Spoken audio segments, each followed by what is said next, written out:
the regular monthly meeting of the Anderson County Budget Committee.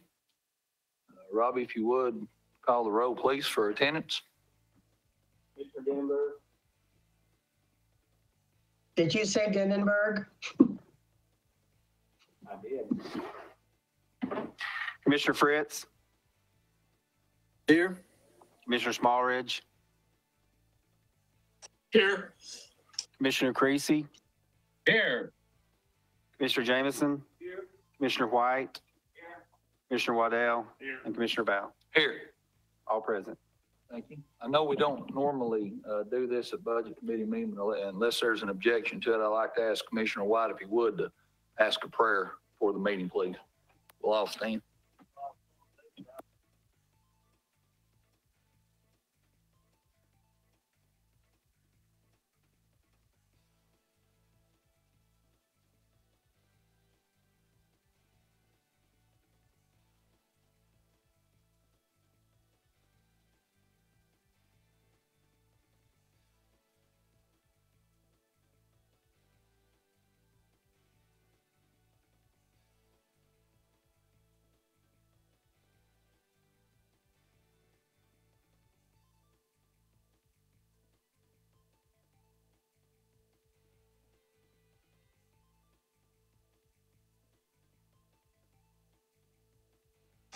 I don't know about the rest of you, but I couldn't hear Jerry at all.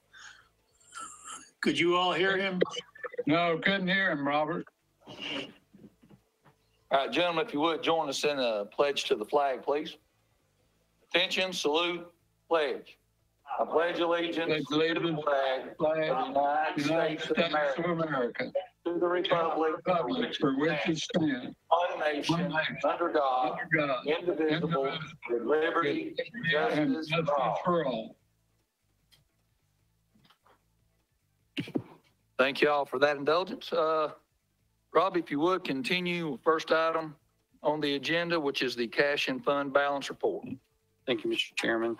Cash and fund balance, restricted funds for general fund are at $1,058,229. Committed funds, $2.1 million. Assigned funds, $2,019,148. Unassigned fund balance is $6,635,751 for a total fund balance of $11,878,626. Cash is $8,960,764, which is close to last year's cash, but a little bit above. I actually took the fund balance report and compared it to last year. At this time last year, our unassigned fund balance was $4.8 million, and our total fund balance was $9.2, which we're at 11.8. So we've grown quite a bit in a year, it seems like. So that's all good news. Any questions on the fund balance?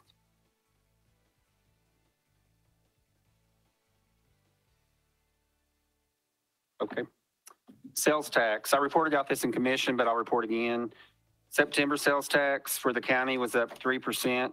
County as a total, $3,244,196. For Anderson County's portion, we were at $334,489.56, which last September we were at $257,844. We were up 30% this month. So some of that's going to start leveling off as soon as I was talking to Shane earlier. December, when we saw our first really big increase due to sales tax was $538,000. So once we hit December going forward, we're not going to see as much of an increase. Well, I hope we do, but we probably won't see as much of an increase as we've been seeing because we're still comparing those numbers to the previous year when we weren't collecting internet sales tax. So for the fiscal year, we're at 34% for the county portion, and the total is up 9%. So lots of good sales tax numbers.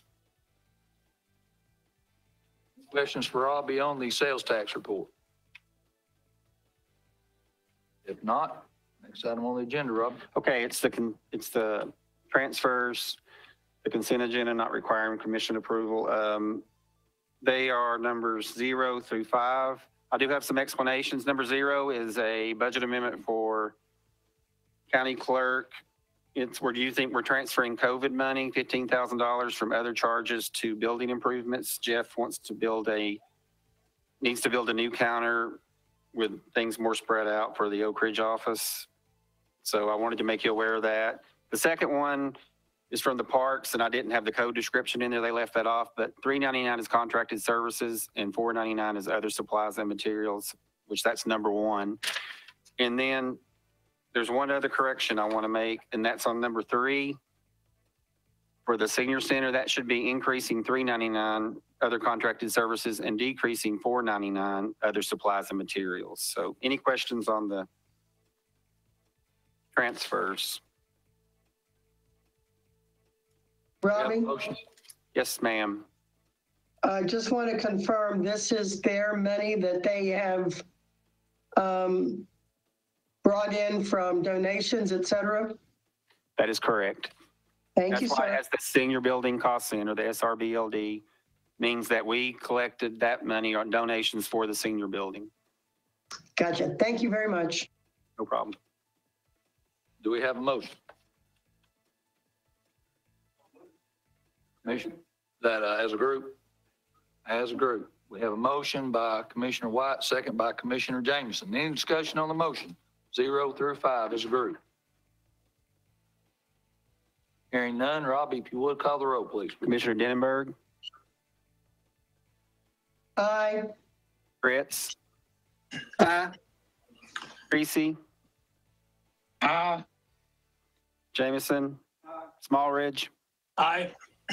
White, Waddell, and Val. Aye. All right. Number 6 is an appropriation from the Highway Department for $24,500, decreasing the restricted and increasing several codes. Motion to approve by Commissioner White. Do we have a second? Second by Commissioner Waddell. Any discussion? Hearing none, Robbie, if you would, call the roll, please. Commissioner Denenberg, Well, I'm not seeing that as number 4. I said number 6, sorry. I'm sorry then. Oh, from Mr. Gary Long? Yes, ma'am. That is the road department. Aye. Thank you. Commissioner Fritz? Aye.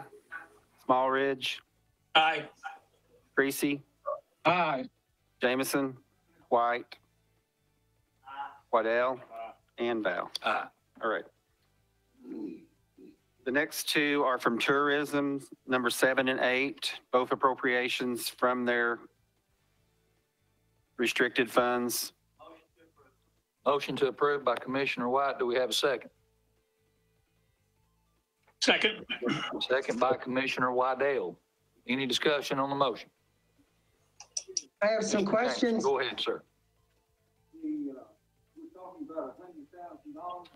Yes, This is a capital project.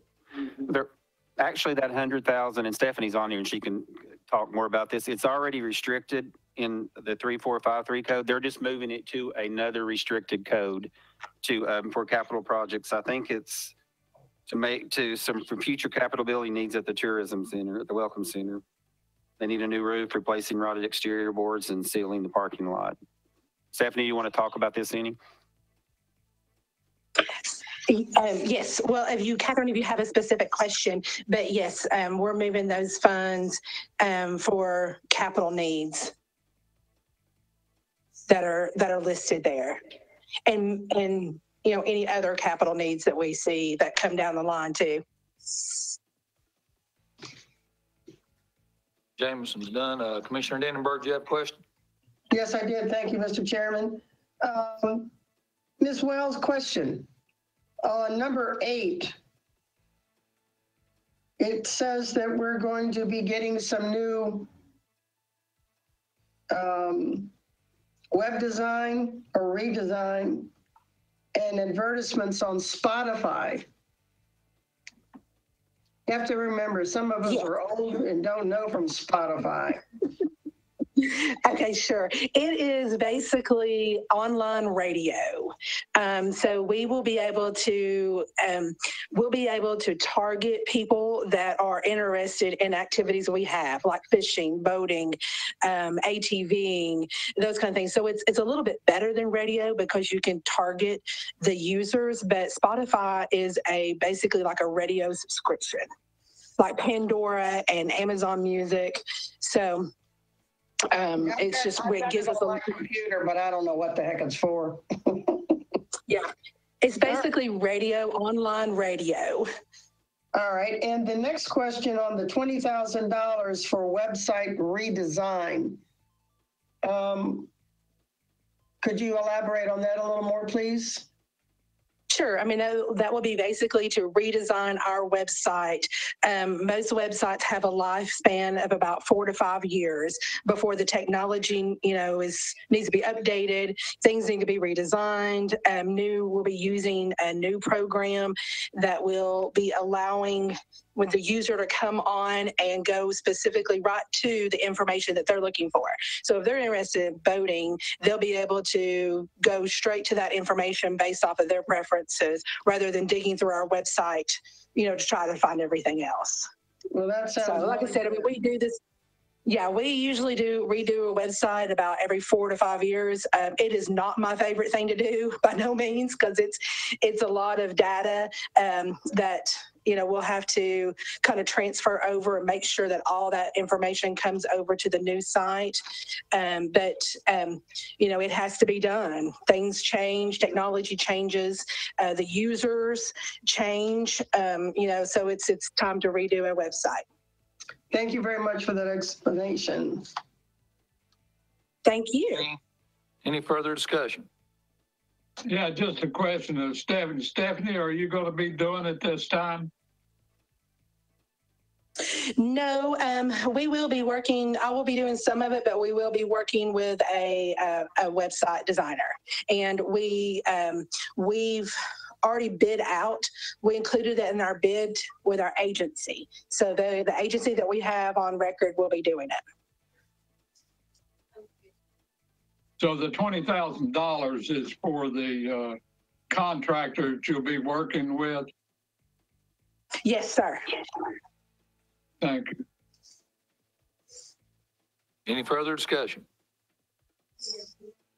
Hearing none, Rob, if you would call the roll, please. Denenberg, Aye. Fritz, Aye. Commissioner Smallridge, Aye. Commissioner Creasy, Aye. Commissioner Jameson, Commissioner White, Commissioner Waddell, and Commissioner Val. Aye. The next one we have is from the county clerk. It's increasing revenue for business tax, $1,500, and data processing supplies, $1,500.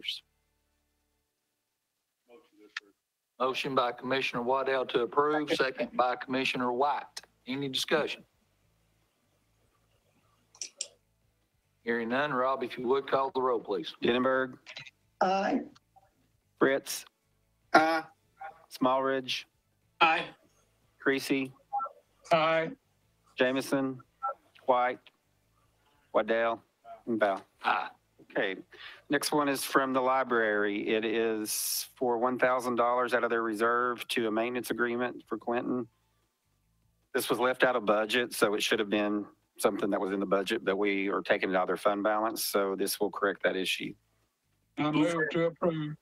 Second. Commissioner Creasy makes a motion to approve. I believe that was Commissioner Smallridge, the second. Is that correct, sir? That's correct. All right, we have a motion and a second. Any discussion? Hearing none, Robbie, call the roll, please. Denenberg, Aye. Fritz. Aye. Smallridge, Aye. Creasy, Aye. Jameson, White, Waddell, and Val. Aye. Okay, the next three are 10 through 13 are from the Finance Department. Seeking approval as a group or individually. I'd be happy to answer any questions. Commissioner White moves to approve as a group. Commissioner Waddell, seconded the motion. Oh, I'm sorry. I'd like to drop out number 11. Is that all right? Maker of the motion to pull out number 11. So we're going to go ahead and approve 10, 12, and 13. Is that okay? Maker of the motion? 10, 12, and 13. Do we have a second on 10, 12, and 13? Oh, we already approved 10, I'm sorry. Okay. So it's just 12. 11, 12, and 13. 12 and 13. We'll get it right. We have a Mr. second on Chairman? 12 and 13. I'll give you a second and then I have a question. All right, we have a second by Commissioner Denenberg. Open for discussion. Commissioner Denenberg, go ahead. I was just going to ask those others in the room when they're speaking to please turn your microphones on because we cannot hear you. Duly noted. Thank you, sir. Any discussion on 12 and 13? I had a question on 12, ACEDA. Tell me what that stands for. Anderson County Economic Development Association, Okay. ACEDA. We rent a building from Hensley Holdings in Norris, the TCAT building, and ACEDA reimburses him for property tax, and apparently in the past, in the lease agreement, the county reimburses ACEDA. So this is what, for the past 2 years, Does this have anything to do with the enterprise zone, or is that another? This doesn't have anything to do with that, no. Okay, thank you. We're leasing the building and paying taxes on it? It's actually, the lease is with the Board of Education with the state of Tennessee. It's a very complicated situation that it happened way before me, but we researched this a lot, and it is in the contract. Yeah, that seems a little strange to me, Robbie, but. It did to me too, trust me. Yeah, I don't have the contract in front of me, but we're not. I can send everybody a copy of the contract. It's an agreement with, it's a lease agreement with the state of Tennessee and the Board of Education, who really has nothing to do with this building. But, and a quitclaim deed from Hensley's to the Board of Education for the building. So it's very complicated, but it's already actually this month in County Commission, there is a new lease going through for a short-term lease because we're building in the industrial park, I guess, or somewhere TCAT is building a completely new building. And so this won't be a factor anymore. Any more discussion on 12 and 13? Yes, sir, Mr. Chairman. I'm sorry, Commissioner Denenberg. Commissioner White jumped in there. On 13, the meeting that we had last night, this $20,000, does that play any part of what we talked about last night in our meeting? Yes, it does. It's for that case. It is for charges from June 17th, 2020, all the way through September 22nd, 2020. I will tell you this, the bill I have is for $9,270. We don't have to do $20,000. That was just kind of planning for the future, for future bills. I told Chairman Val that we may just want to do it for $9,000 and every time get a budget amendment for the amount of the bill. There is no money in our budget to pay for this, so I have to get I think we already had the 9,000 down instead of the 20,000. Okay, I can change that. I guess we need a motion for that to do that way. But can I withdraw my motion then, and we'll All individually? we'll take 12 and 13. Let's just take them all individually. Let's just go ahead. Okay. Start with 11. Go back to number 11, folks. Sorry about the confusion.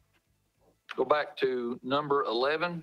Number 11 is decreasing 171-34585 restricted for capital projects and increasing 171-91-110-707 ESG general administration projects building improvements ESG. This is $1,205,362.23. This is part of the bond money we received for the ESG project.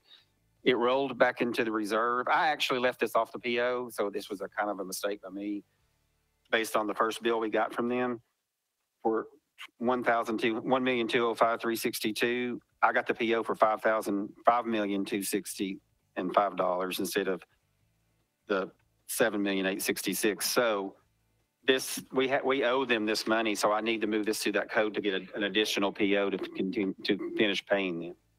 That's the explanation for that, for this budget amendment. We're not ready to make the final payment yet, but this is will be part of the final amount we owe them.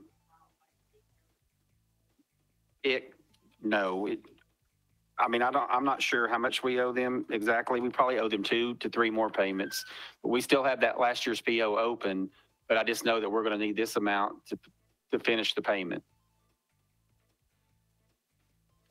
Do we have a motion on number 11? Move for approval. I'll second. Commissioner Smallridge moves to approve. Commissioner White seconded the motion. Any further discussion on item number 11? Hearing none, Robbie, call the roll, please. Commissioner Denenberg, Aye. Commissioner Fritz, Aye. Smallridge, Aye.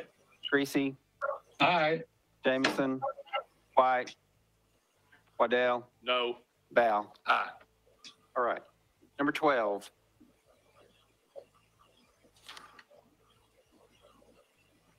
Which I explained earlier, it's the payment. It's to reimburse the CETA for economic development expenses. Even though this is a lease, they consider this an economic development expense. We've done this for 6 previous years, so. It's Move part for of those approval. Agreement, yes. Commissioner Fritz moves for approval. Do we have a second? I'll second. Seconds the motion. Do we have any discussion on item number 12? Hearing none, Robbie, if you would call the roll, please. Commissioner Denenberg, Aye. Fritz, Aye. Smallridge, Aye. Creasy, Aye. Jameson, White, Aye. Waddell, Aye. and Val. Aye. Okay, and on number 13, I originally asked Jay in an email when he sent me this bill, how much he thought we could finish the year out, and he told me 20,000. So that's why I was requesting 20, because I've already came and got one budget amendment from you guys in a previous month. But I understand, based on everything that's happened, if you want to take each bill individually, so we can make this one. This current bill is for $9,304.75. Approve it for $9,324 or whatever you said. $9,304.75. That's my motion. Motion by Commissioner White to approve. Do we have a second? Second. Second by Commissioner Smallridge. Any discussion? Hearing none, Robbie, call the roll, please. Okay, Commissioner Denenberg, Aye. Fritz, Aye. Smallridge, Aye. Creasy, Aye. Jameson, White, Waddell, and Val. Aye.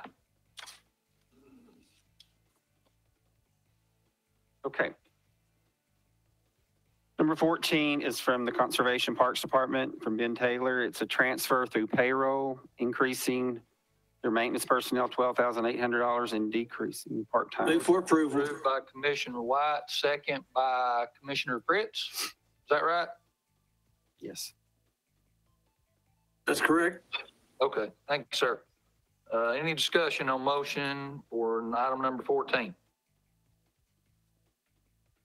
Hearing none, Robbie, call the roll, please.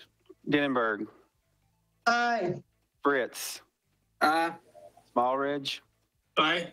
Creasy, Aye. Jameson, White, Waddell, and Val. Aye. Okay. Numbers 15 and 16 are from the mayor. I'm just going to take these individually because I could see there being some questions about this. Number 15 is an increase for other general administration contributions. It has 5 to 7,500, I guess, based on your commitment or what you would want to do, if anything. And decreasing unassigned fund balance, it's capital contribution to construct a new building for Anderson County American Legion. A letter is attached from the Legion Post 172 and Commander Leon Chiquette. Do we have a motion? And I know Leon's online too. I make I'll a motion to approve with a question. Commissioner White makes a motion to approve. Do we have a second? Second. by Commissioner Jameson. Commissioner White, go ahead. Is this just a contribution or is this the total cost of the building or what are we This is looking only at? a contribution. They've already raised $30,000 and are requesting assistance. This doesn't really tell the total cost of the building. Leon's on here if he'd like to elaborate or comment. Leon Jaquette, can you speak to it, please? Over the past couple of years, the American Legion has grown dramatically by merging not only Clinton with Oak Ridge, but this year Clinton and Rocky Top. We have gone out and we're looking at having a metal building, a 30 by 50, 30 by 60 installed. We're looking about $50,000 roughly. And then we got to do a parking lot and everything as well on our property down here on Spring Street. And we're fundraising. We raised another $1,300 this weekend during a yard sale. So we're moving forward and growing. It just, any help we can get will help us get to our goal faster. Good. Any further discussion? Mr. Chairman, Commissioner Fritz. we as a commission needs to make either need to put together a committee and reevaluate this stuff and decide whether or not we want to pull together our nonprofit committee again, because between various groups, I think this is the second thing the mayor has brought us, that asking for nonprofit contributions. 2 months ago, we turned away a very, very important and viable group that helped kids. That was very, very important because we as a commission voted to no longer support nonprofits. Either we need to look at it, or are we going to support nonprofits and continue to make nonprofits and put money in a fund to where we have a committee to where we allocate money out to nonprofits and where we're fair to all nonprofits? Or are we going to just pick and choose on which nonprofits we're going to select and continuously every now and then turn nonprofits away when they come before us? We're not being consistent. We're not being fair to all of our nonprofits. So we need to, decide on what we're going to do. Same way with a lot of other things that we do. We pick and choose what we want to do. Several years ago, we disbanded the nonprofit committee. So, I mean, is this a good thing? Yes. All the other things that have been before us have been awful good things. But we decided that this was taxpayers' money, and that we was not going to use the taxpayers' money to contribute to nonprofits. And so, and that was a solid vote from the commission to stop doing that. But here we keep going every other month, or every 2 months, or every 3 months or so. We have a nonprofit, and we just immediately want to jump forward and contribute money to it. So we need to either put together a committee or a group and decide one way or the other, are we or are we not going to go back to funding nonprofits?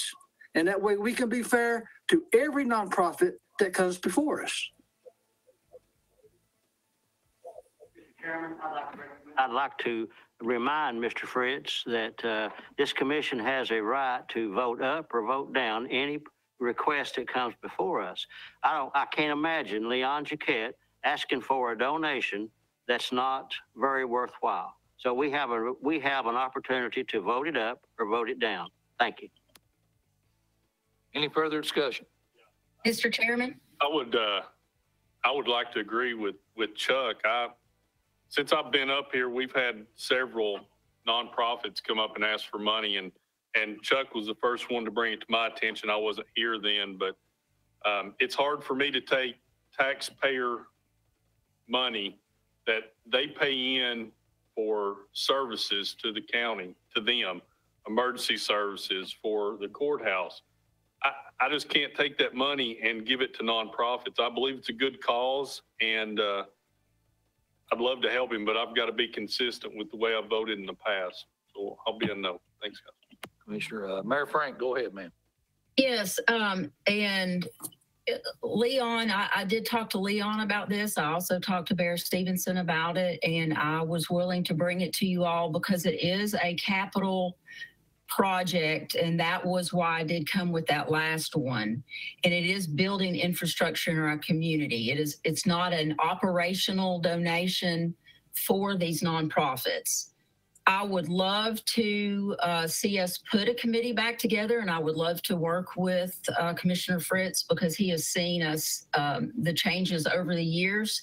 I do want to point out to Budget Committee why it is worthy to take Commissioner Fritz up on the idea of getting a group back together, and that is because we are making donations to nonprofits. We are doing it in a way, and I'm putting this on Finance Committee again for the second time. We are donating space and utilities and all the coverage associated with facilities. And this is, again, why I brought this, because this is for facility. So we make a valuable contribution to CASA. They are here in our courthouse, and we pay maintenance fees. We do the same for the credit union. In essence, we really do the same for the University of Tennessee Ag Extension. We underwrite that program $172,000 a year in cash. And then in addition, we're paying the electricity, the overhead, the space here in the courthouse, storage facilities. We underwrite ASAP.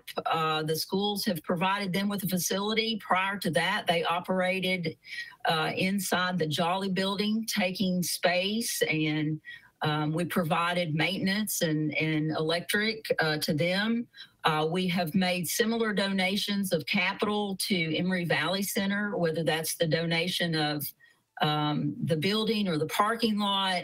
The same thing for the TCAT facility. Anderson County was a major partner with the construction of Rome State. Those are all good things that are facilities in the community that provide service to people. The Holiday Bureau is another example. We have donated land to organizations. We also make a donation. These are things that are not really transparent to the taxpayer.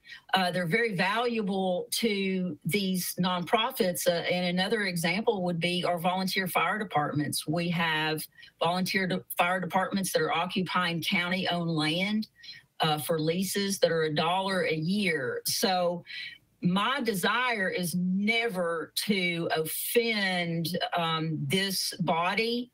I don't come to you. I get numerous contributions and email requests for donations. And I want you to know that I'm often the bad guy on that, and I triage that for you. And I let them know that there is that resolution. But in keeping with the other facilities, I felt it was a fair budget amendment to bring with you because it's in line with those existing facilities. And one other thing that we might want to take up on, you know, as we measure what Anderson County's contribution is, we do tax people through the court system. We have fees that are signed that do not come to Anderson County, but they do go to nonprofits. So whether that's community mediation, victim offender reconciliation, ASAP, we did, that is authorized by Anderson County government and does go to support those organizations. So I just wanted to throw that out there as well. And I would love to work, if you all would like, we can maybe put something together going forward. And I don't want that. I just kind of wanted to give context to why I brought it, and that my goal and desire was not to offend you all or brush up against rules. Thank you, Mayor. Any further discussion? Creasy. Commissioner Creasy, go ahead, sir. Yeah, as a veteran, I certainly support the Leon in bringing what he brings before us. He very hard worker, does a lot of work for the veterans. I also agree with the comments that Chuck said, but I also agree with the comments the mayor. She stated all of the nonprofits that we are involved with, and we are making contributions to nonprofits. She gave us a good report on that. One of my questions that I had, we have the waste management funds also at our disposal, each of our commissioners. And I think each of us have enough money that if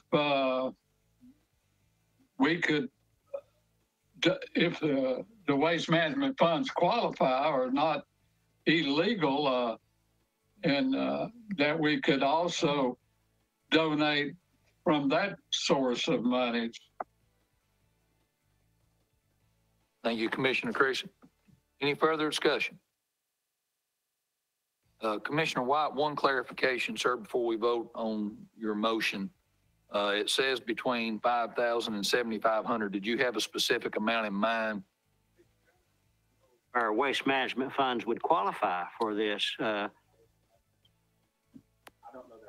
And Annette, do you?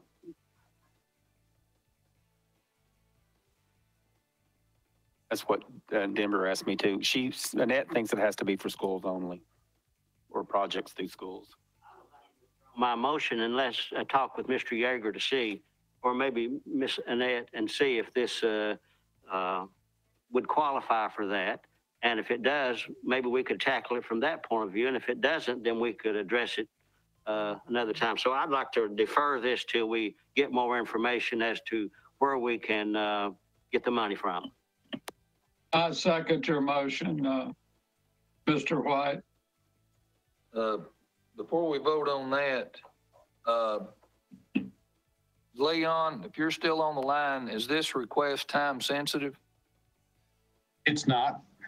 Okay, all right. So what we'd like to try to do then, Commissioner White's withdrew his motion. If it's all right, we'll put this off until next month and get a clarification from the law director and the finance department on if each individual commissioner can donate to you from their designated waste management fund donation fund. Can I speak again? Yes, Commissioner Creasy, go ahead, sir. Yeah, we have several more veterans on the county commission level. If we could bring that up at the when we go through the budget report at county commission, if Robbie can mention that at county commission, and maybe we can get a feel from the other commissioners how they would like to go forward with it. I'm sure that everyone, including Fritz, is willing to support Leon and his endeavors and his support for the veterans. And this is a worthwhile effort. But we could get more input from the rest of the commissioners if it was mentioned at the next commission meeting, how they'd like to go with this. Commissioner Creasy, it would be all right. Robbie has a suggestion that we go ahead and move to approve, or I'm sorry, move to send to full commission without a recommendation and give him time to get the answers to that. Commissioner White, can we put you down as the maker of that particular motion? Do we have a second on that? Motion would be to send to commission without recommendation. Second by Commissioner Jameson. Any discussion on that motion? Hearing none, Robbie, call the roll, please. Commissioner Denenberg. Turn your mic on. Aye. Commissioner Fritz, No. Commissioner Smallridge, Yes. Commissioner Creasy, Mr. Jameson, Commissioner White, Commissioner Waddell, and Commissioner Val.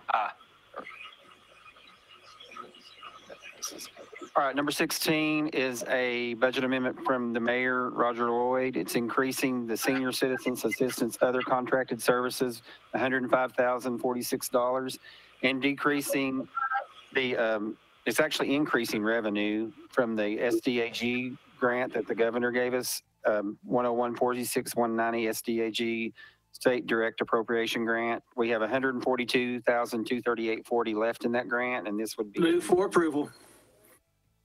Motion by Commissioner Pritch to approve. Do we have a second?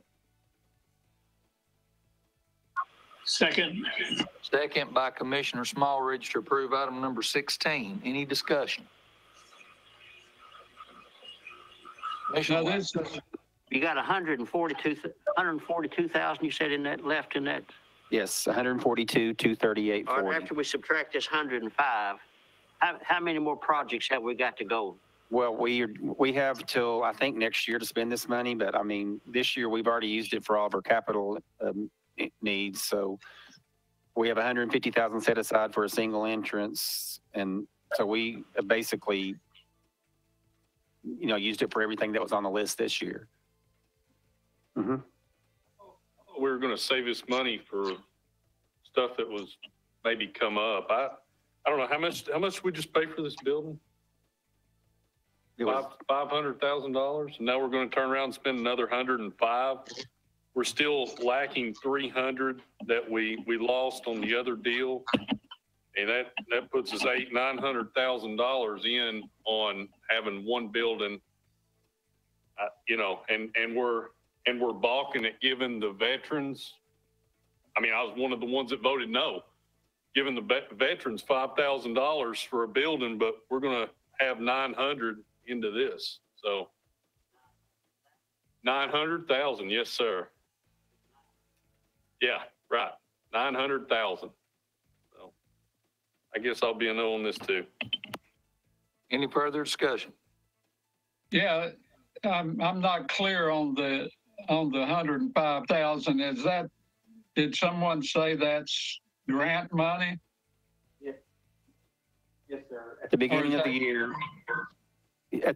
year, the governor gave Anderson, each county, a certain amount of money. We got 1.3 million, 1,377,664. We've already spent all of it except 142,238. Oh, this is due to the COVID pandemic. Actually, it was something that was approved before COVID. This was just, the state had a lot of revenue available in there, I think, and they divvied up each for certain counties based on population to use for capital needs and other projects. And so this is what we got, 1.3 million. And this is going for the senior center. This 105,046 would be to do some renovation to the building they just bought. And getting back to Fritz's point, the senior center is also a nonprofit organization. Is that correct?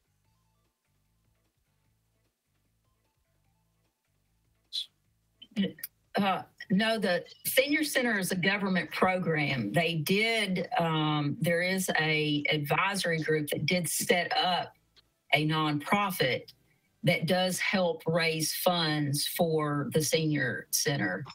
So then the county also, we are operating under a grant from AAAD.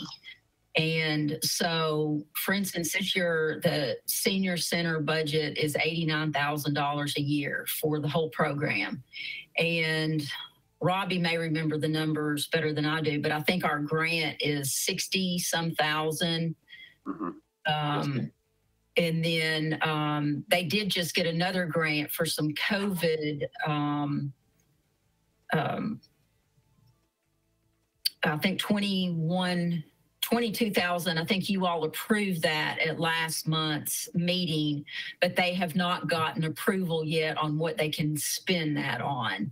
So it has to be, for instance, activities or things that once we get operational again, that, would help safe distance or things like that. They can do some programming changes there with that funding.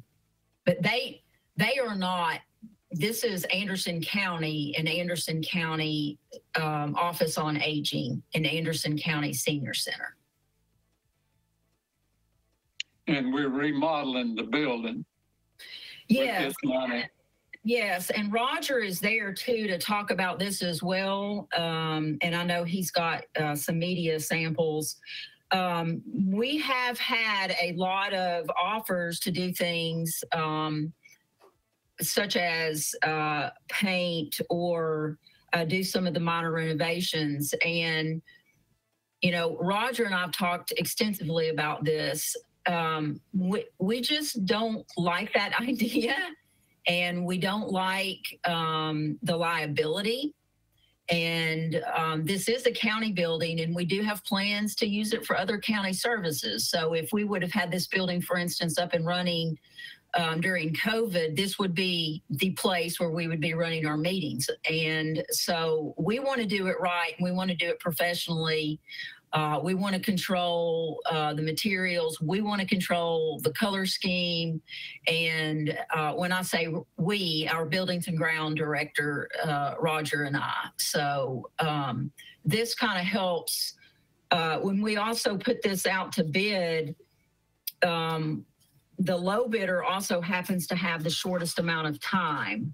So we did have 9 different firms come in and take a look at this. And you know, this is an excellent, what we're looking at is excellent pricing for the materials and the painting and tearing the stage out and all of that. If you think, I know Commissioner Creasy, if you think back on our bathroom project, that was $50,000 for just one small bathroom. And I understand bathrooms are more expensive. I mean, they are by their nature, but that speaks to the reasonableness of this particular project. And Roger can address that too if you have any, you know, construction questions about that.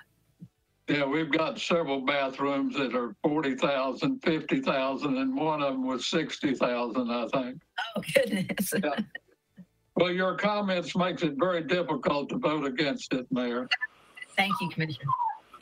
I have a question. I can't recall back during our discussion on purchasing this facility, did we anticipate that we would have some fairly heavy remodeling costs?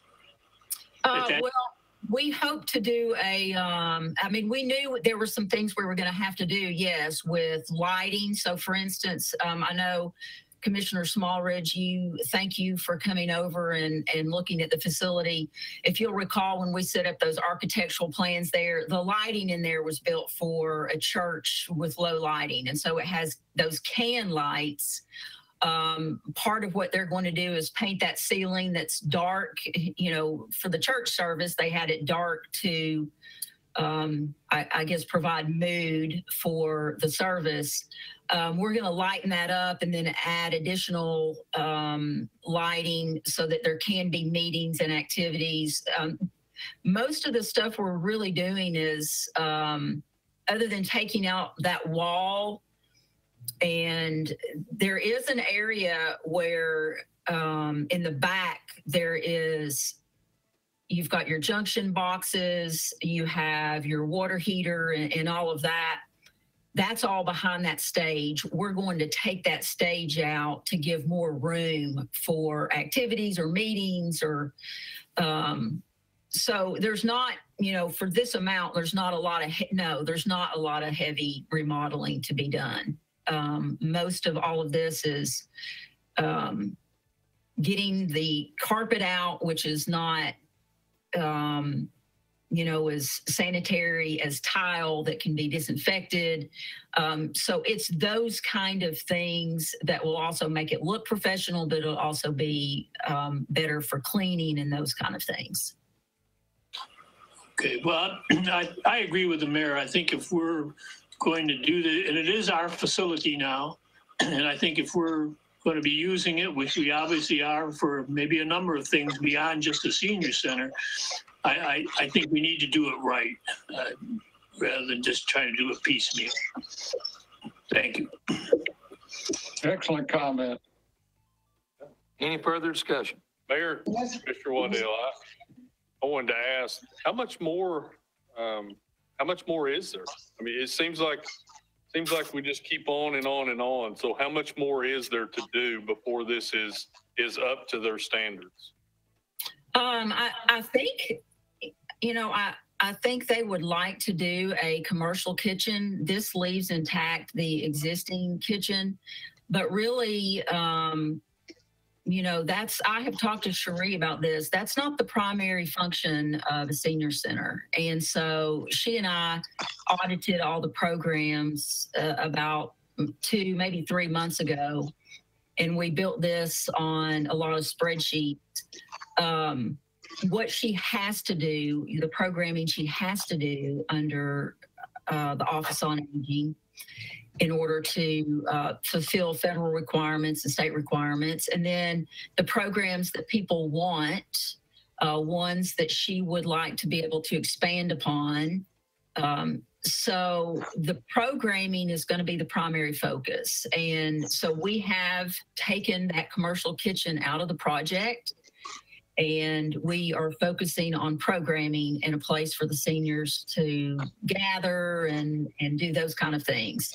If they want to do a commercial kitchen, I think that will be a fundraising project, and that can be up to the community or business donors or those that would like to do that. My focus as mayor, running a senior program is on the programming. And there are a lot of things that we do, just on a day-to-day basis. For instance, under this program and the grant, if someone is going to the hospital, we help them with,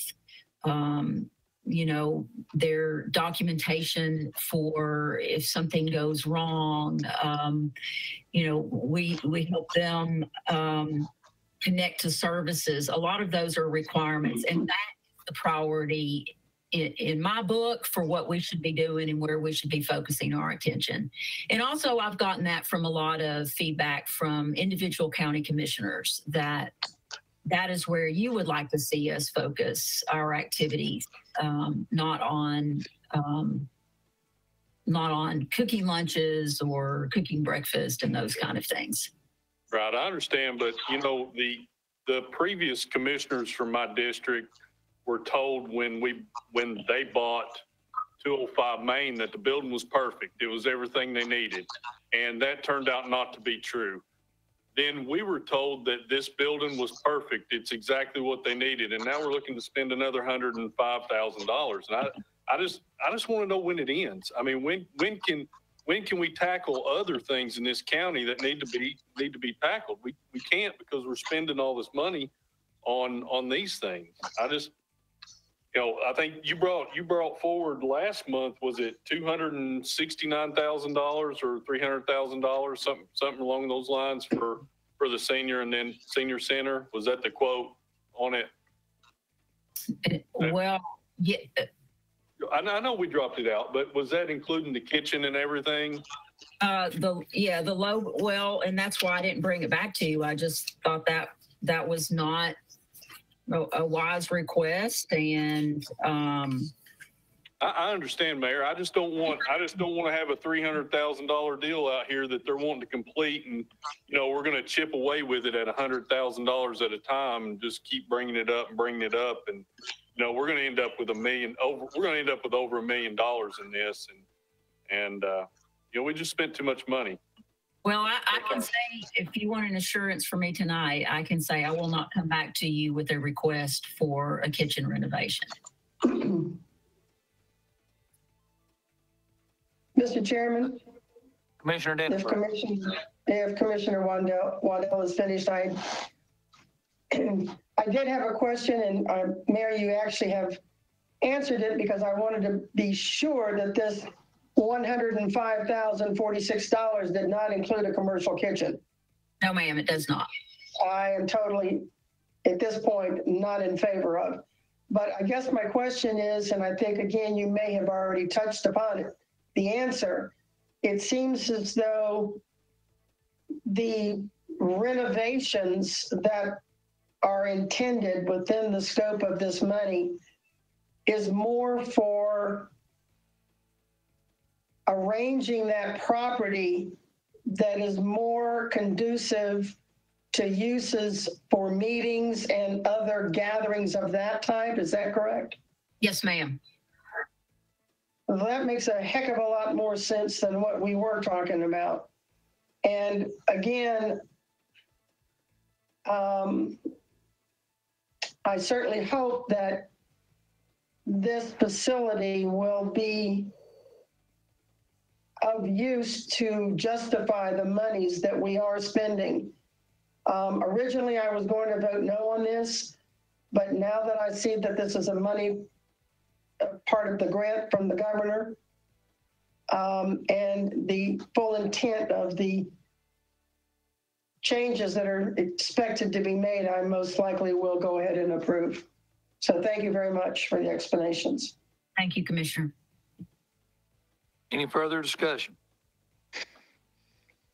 Well, I think it was a good discussion, and we all learned exactly what's going on. And thank you, Mayor, for bringing us that information. That I was a little wavering myself on the on that particular expenditure, and you certainly gave us the information we need to vote on. Thank you. Thank you. Our Building and Grounds Director, Roger Lord, would like to speak on the motion. Go ahead, sir.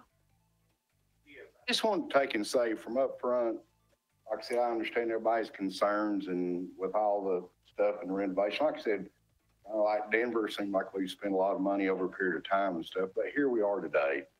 I'll stay on top of this. This was the reason I discussed it some with Terry. I didn't want anybody just to come in and go yanking walls out and stuff because of responsibilities that we have as far as electrical, plumbing. Let's just get it all dismantled, get it upright, because I was just kind of like everybody else. I did not want to spend any more money. I mean, it is a county facility. The next thing you know, I'll be, you know what I'm saying? I'm spread thin enough as it is, and everybody understands that. But I will stay on top of this, and it was kind of like even the flooring and stuff. It'll be really nice when we walk away from it. And like I said, even, you know, just kind of like Terry was saying, I won't come back and ask for nothing else. This is something that I partnered with her on because of my concern as building contractors. And like I said, we could probably going to save some money, yank some stuff out and this, that, and the other. But at the same time, I think we would lose in the long run if we had somebody else. But that's just my comments on it. I'll give y'all a personal guarantee that I'll stay on top of this and the best that we possibly can. Make sure everything's right before we walk away. Thank you all. Thank you, Roger. I just thought this was such a big upgrade from where they were at. I thought they'd be happy with it and it would suffice, but you know. But like I said, in all reality with the stuff that we're doing, just like Terry was saying, and like I said, we've had some kind of conversations about it. That's kind of like you, when does it stop? Because y'all know I wasn't real happy with 205, but we ended up and here we are today. But I'm saying today, let's start off. Like I said, we can use it. You open that place up, get the stage area out, tear the walls down. Be a nice facility. I really do. If I can help you on any way, that's all right. Thanks. Thank you, Roger. Appreciate what you do. Any further discussion? Hearing none.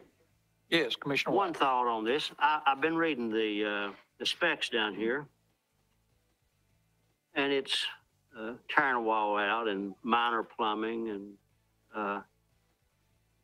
$105,000 is a lot of money to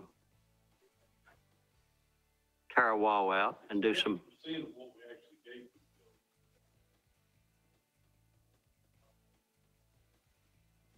I guess I'd like to, I guess we're depending on Roger to, as he says, to stay on top of this, but I think it would have been good to share with the Budget Committee a more detailed description of what the work was going to actually do. I've been in the building 2 or 3 times, and it does need some work.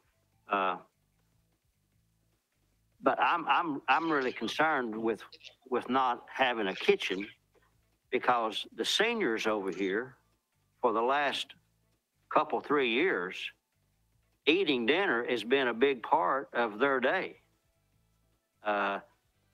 and Cherie gets a lot of donations. I'm afraid that the seniors may not be satisfied coming over here and playing Monopoly, hungry. That's my concern. So we'll do this renovation, and then the seniors are not going to be, I'm anticipating they're not going to be happy coming over there and not being fed. So we're going to use our money that we was going to use to put a single entry to the courthouse. We're going to use that money to renovate that, and somewhere down the road, we're going to make a single entrance to the courthouse.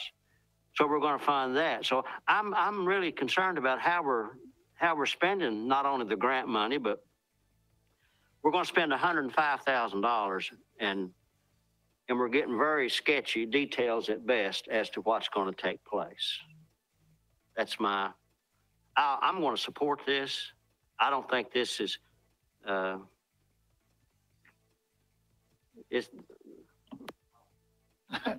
Just for clarification, Mayor, make sure I understand correctly.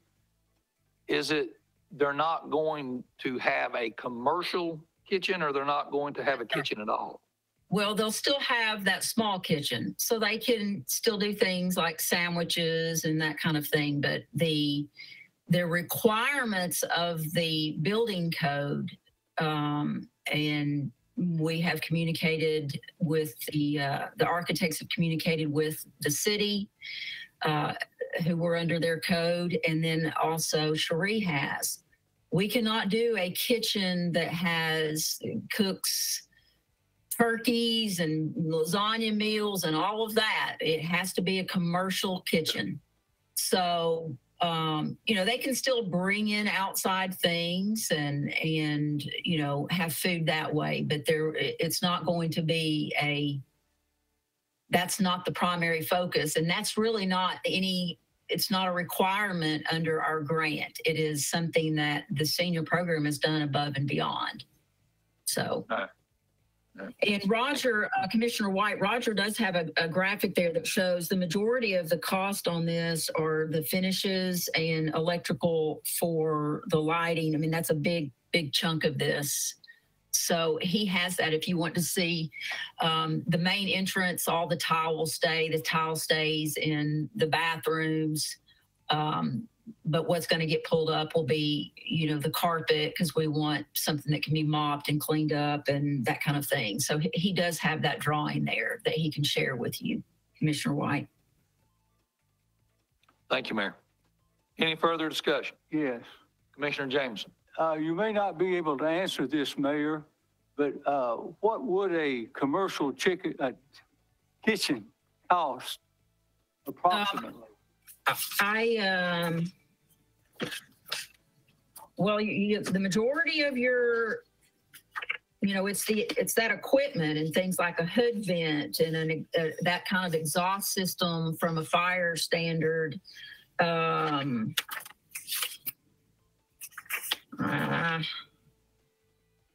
It's about almost $100,000.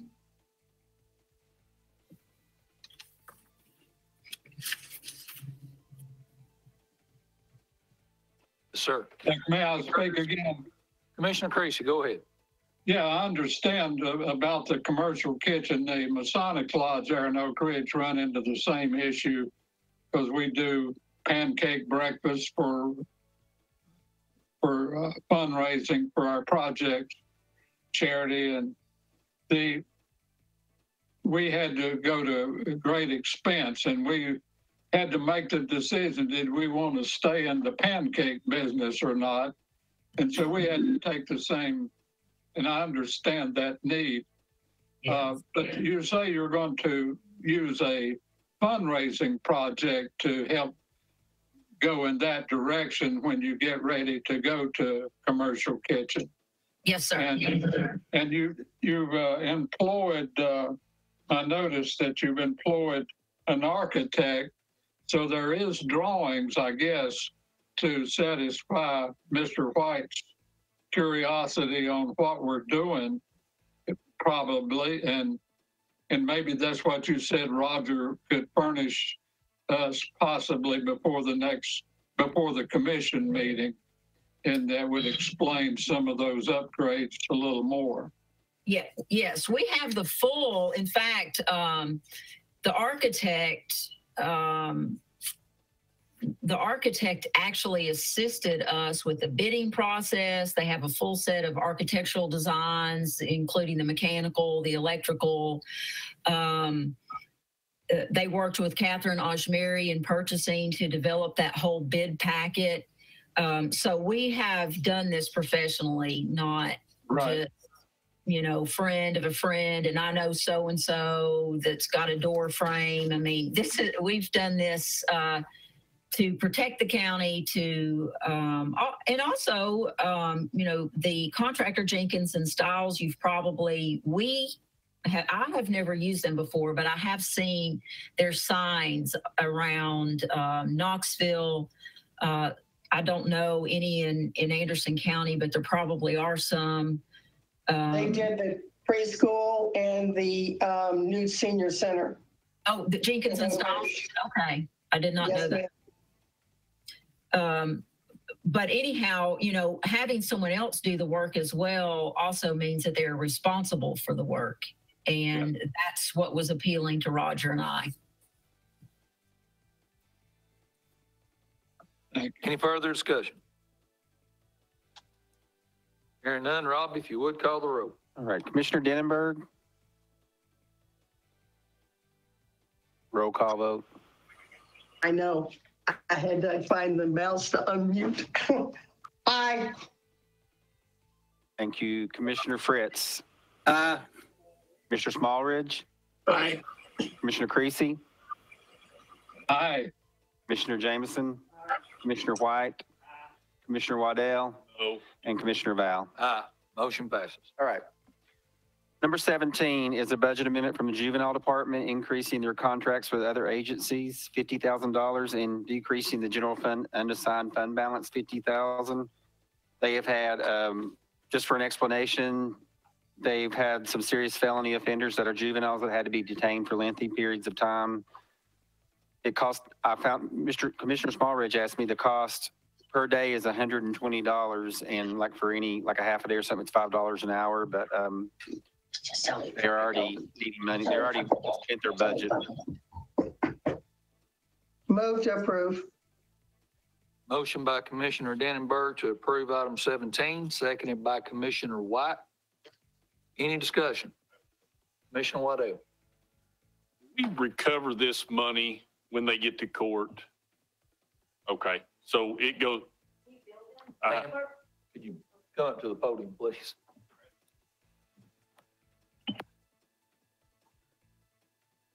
When they come to court, we bill them for detention costs once the case has been adjudicated.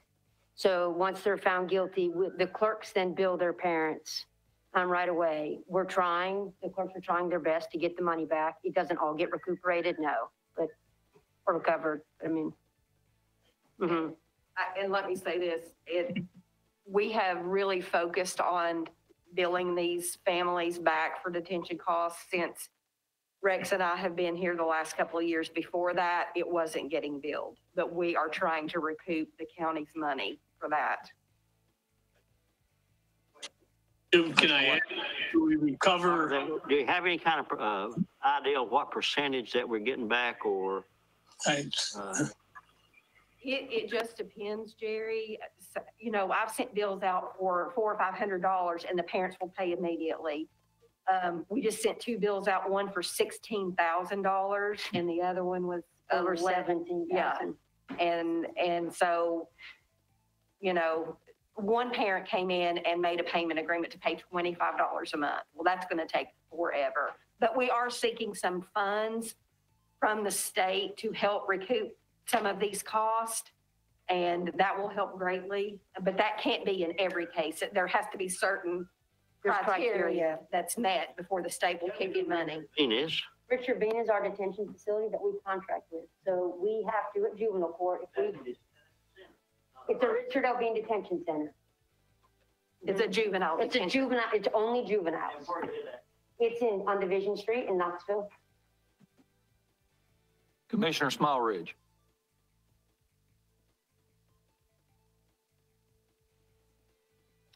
There you go.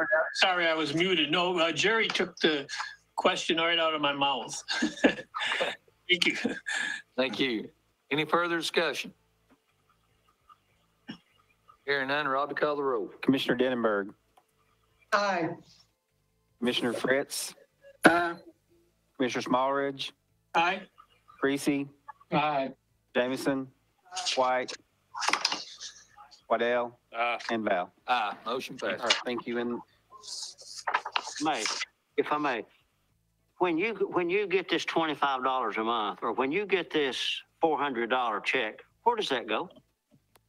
It gets receipted back to the county's, well, it gets receipted back into a code for detention, holding, and then that gets written back to the county. it goes in a revenue code, and eventually at the end of the year, it will roll into fund balance. Thank you, ladies. All right, the last budget amendment I have tonight is from IT. It's decreasing unassigned fund balance $20,466 and increasing data processing personnel and fringe benefits by $20,466. I Motion move by to Commissioner approve. White to approve. Do we have a second? Yeah, I second. Commissioner Creasy seconds the motion number 18. Any discussion?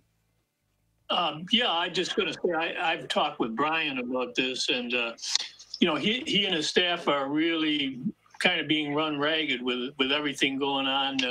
I don't know about you all, but this is my third go-to meetings in the last 3 days. So, there's just so much going on, and I know it's a drag on his staff, and something is, I think, very much needed.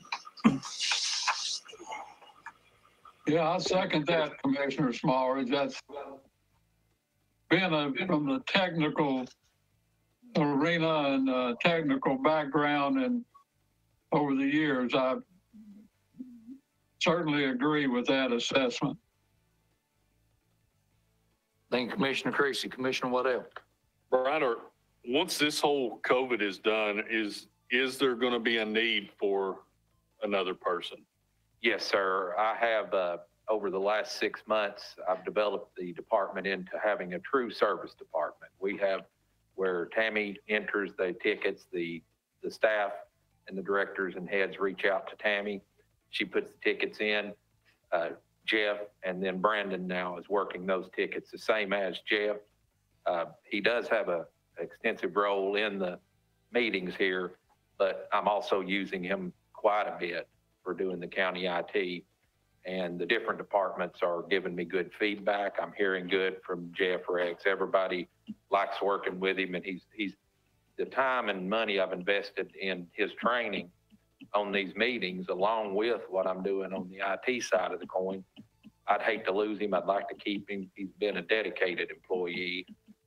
He's working with seasonal income as we are now, and he's been pulling overtime. He's been not billing it, charging it. We don't pay it, and he stood right by me through all of this. So, Have you went to HR and submitted a job description or anything with them? yes, we have. He has his job description on file with them. It should be. He's got programming. I've got him as programming.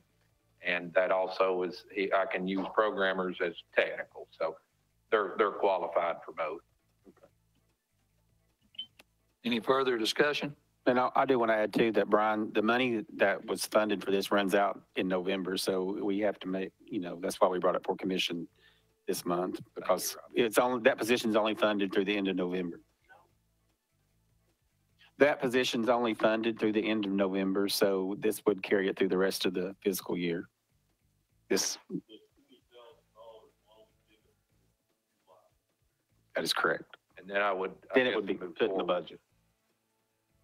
Brian, what will your payroll be in your budget after this? Robbie, I need your, he's,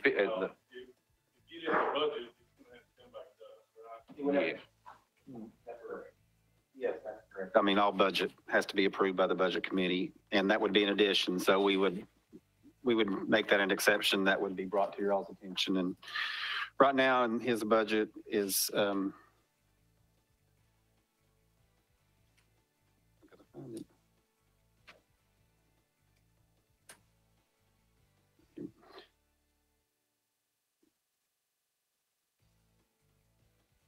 make it around, for payroll, around 175,000.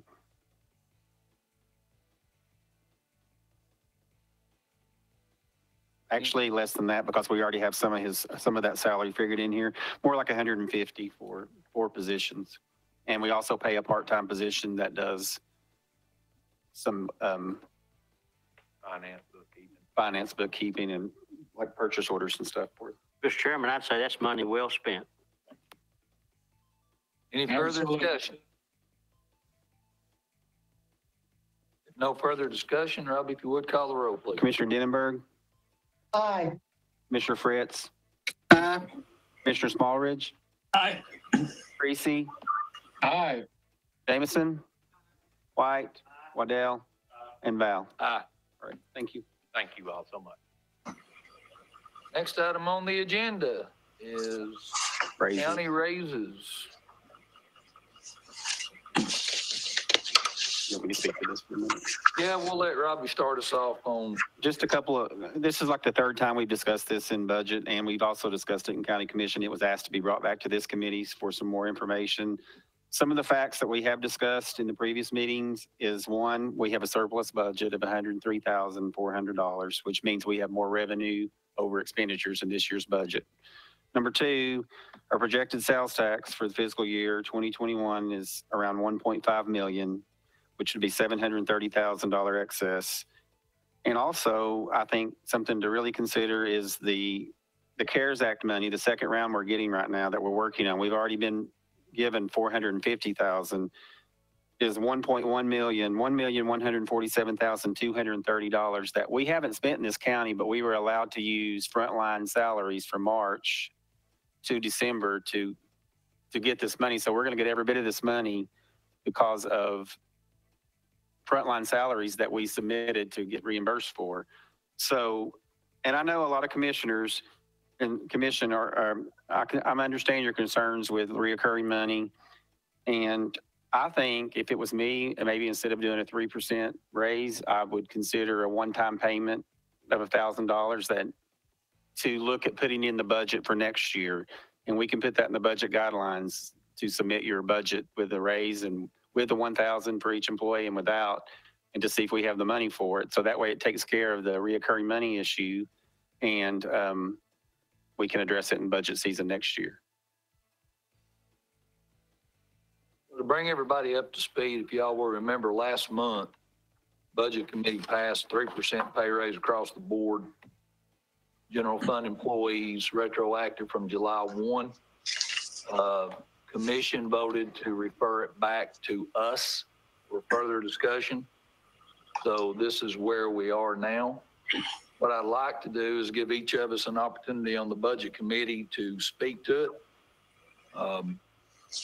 And any commissioners that are listening in or Zoomed in or GoToMeeting in or whatever that's called, certainly give them an opportunity to speak to it as well.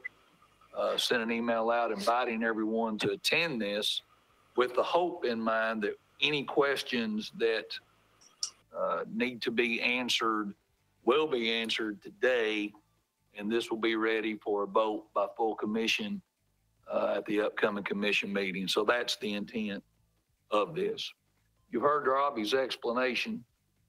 Just to confirm, and this will be the third time I believe that I have confirmed this,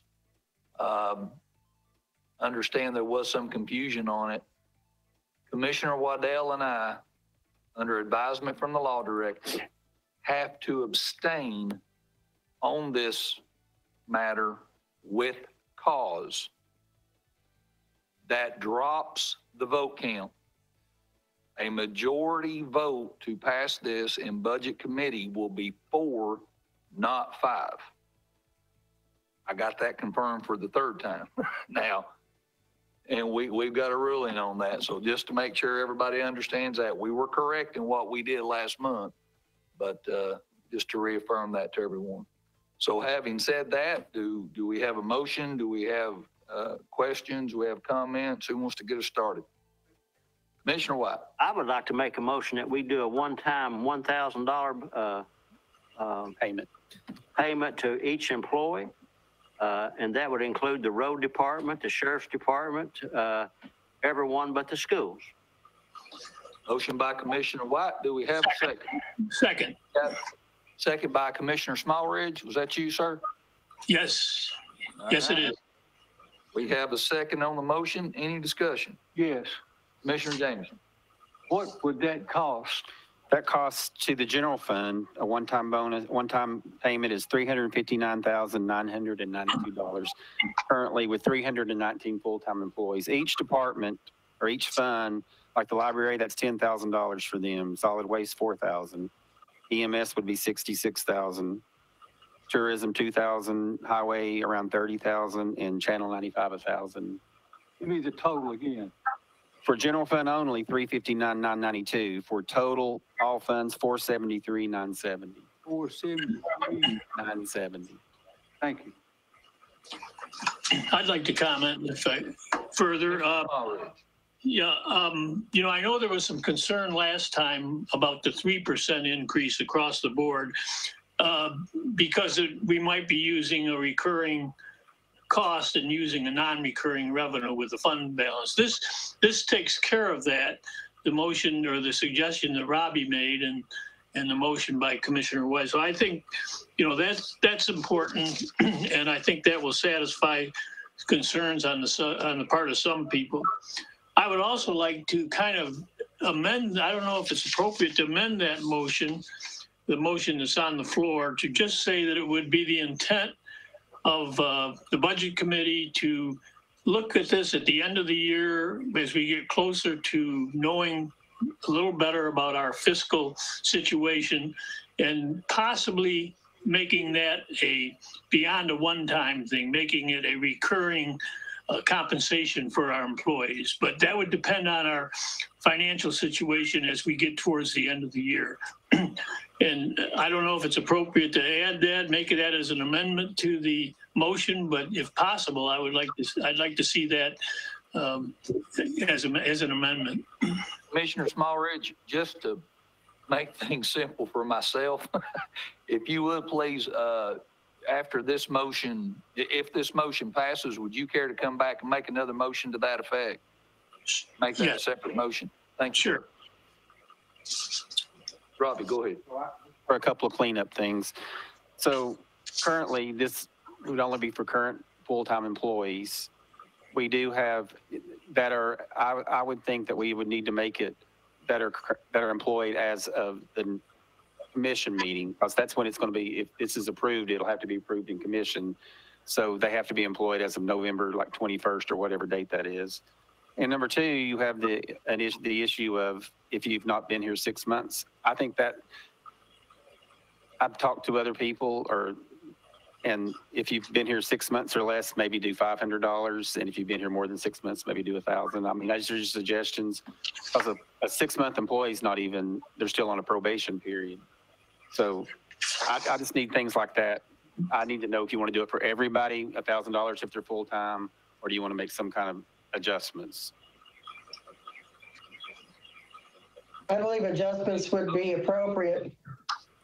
You want to change your motion to reflect that, Commissioner White? A start date of November 21st. And if they're a probationary employee, it's 500 instead of 1,000. Good housekeeping. Okay. November 16th. Okay, so it's not November 21st, it'll be November 16th. And Robbie, he changed his motion to reflect that. Okay. Mr. Chairman? Yes, sir. Commissioner Fritz. I'd also like to be in there to subject to law director review and approval for him to look at, and for, not that I'm against other departments, but we want to make sure that if we're going to give other departments money, that we make sure that we are giving it to them correctly without having to, especially if it's going to be reoccurring money year after year to year, that we don't have to adjust sales tax or tax property taxes and things of that nature. Because again, when we gave the highway department money before for raises and things, we had to adjust the sales tax or the property tax to help them with that line. I want to make sure that what we're doing is on board with the law director and he approves it. Commissioner Fritz, I've spoken with Gary Long. Is Gary still present, maybe out in the hallway?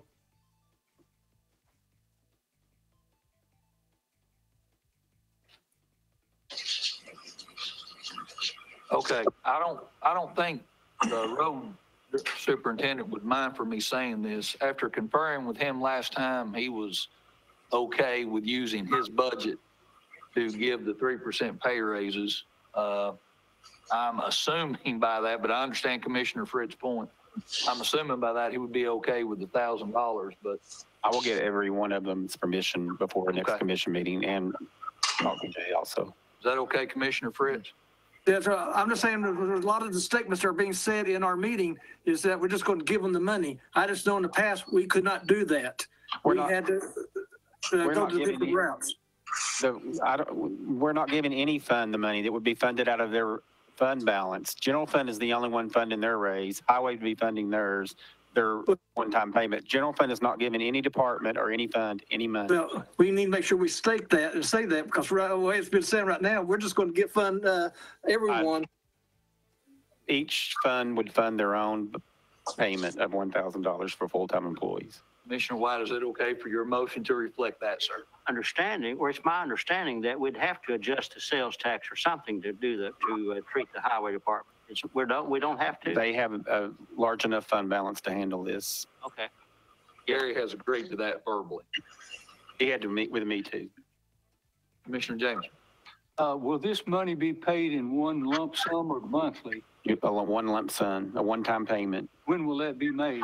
If the commission approves it in November, we can have it done in the next week. I mean, it doesn't take us long to do something like that. We just have to have the proper approval. Thank you. Mm-hmm. On the date, don't we normally make the cutoff date, July 1? Isn't that what we normally do? I just don't. For a raise, yes, but if we're doing a one-time payment, I think they should be a full-time employee when we're currently approving, I don't think we should go back and give a July 1st, a person that was here in July, a $1,000 payment. Yeah, I want to make sure that people who have left are not going to get the raise, but. That's correct. Okay. Any further budget committee members, further discussion? Yeah. I have a question, please, Mr. Chairman. Yes, ma'am. Robbie, in comparison to the 3% raise, how does this $1,000 payment equal out for each employee? To be honest, it's the same. The only thing, it's not guaranteed in the budget next year by a one-time payment. The 3% raise, I did learn too through the school department, thanks to them, that we can take retirement out of this one-time payment. So they're also contributing to their retirement system, and that is included in this total. So, I mean, I don't think they're going to be disappointed if that's.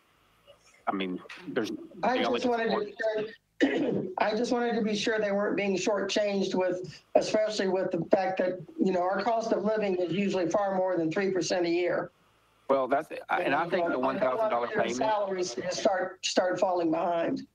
Right. When I think the $1,000 payment is very fair because you have a lot of employees at a 3% raise that weren't even getting $1,000. If they have to make a $30,000 employee that's a $900 raise. So all righty then. It's a fair way of doing things, right? All right, thank you very much. Mm-hmm. Any further budget committee comments?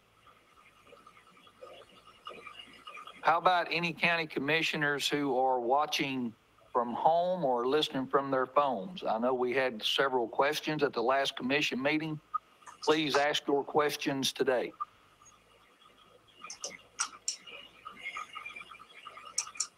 I think it's been a pretty good, healthy discussion myself. I'm sold on the idea. Thank you, Commissioner Tracy. Tim, you want to address this? You got anything you want to add? Okay. Any county commissioners out listening? Yeager wants to say something. Go ahead, Commissioner Yeager. I'm not completely opposed to this, but there's a compounding component in with a 3% that doesn't exist on this. And I'm sure they'll be happy with that $1,000, but I think there's something missing with the compounding of effect. But I'll address that next Monday. Thanks. Well, we would love for you to be able to address it now if you actually have the figures, if you want. Well, I wasn't prepared to talk about $1,000, so I can't really add much more than that. Okay. All right. Thank you, sir. Any other commissioners listening in or watching from home? I just wanted to say in answer to Phil that, you know, I think my motion, which will follow here, hopefully, if it passes, they'll reconsider. The budget committee will reconsider as we get towards the end of the fiscal year, making this a permanent part of the employee's compensation. I think that's very important. And, you know, it'll depend on what shape we're in fiscally as we get, you know, towards the end of the fiscal year. Thank you, Commissioner Smallridge. Anyone else? Any other commissioners that are not on budget? Any employees in the audience want to make any comments on this? Any questions you all may have? Mayor Frank, do you want to speak to the motion? No, sir. I think you all have covered absolutely every point, and I think I congratulate you. You've taken into account all the concerns of the individual members, so consensus is always the best thing. And then Dr. Smallridge's upcoming motion to either add this to the budget guidelines, and I think it does give you all the ability. It's probably not the 100% guarantee that the employees want going forward, but it does give you as commissioners the ability to reassess if things go just drastically wrong in the economy in the face of COVID or something unforeseen. So it does give you the ability to maneuver there, but also accomplish your goals. So I think it's been great work by the budget committee. Thank you, Mayor. All right, back to Budget Committee. Any further comments? Any further discussion? Yes. Commissioner Jameson. I need a little explanation. Let's say we do the $1,000. Next year, when we start doing the raises, is this $1,000 already added in with their salary? Does that count? It won't be adding at the beginning. We will have to address, they want to say, Commissioner Smallridge motion, I think, is going to be to wait and see how we're doing in the fiscal year as far as sales tax collections, property tax collections. And if we are having a really good year, then we'll be able to put that back in the budget for raises for next year. Thank you. Mm-hmm. Any further discussion? Hearing none, just to remind everybody, this takes 4 to pass, not 5. Robbie, call the roll. Okay, Commissioner Denenberg. Aye, for hopefully the last time. Commissioner Fritz. Aye. Commissioner Smallridge. Aye. Commissioner Creasy. Aye. Commissioner Jameson. Commissioner White. All right, it's unanimous. For the record, Commissioner Waddell and I both abstained for cause. Is that all right to speak to you, Jim? All right. Thank you all very much. That passes. Next item on the agenda. Next item on section B is EMS proposed new schedule. Nathan is here to discuss this. I had a motion. Oh, yeah, sorry. Yes, I'm sorry. Go ahead.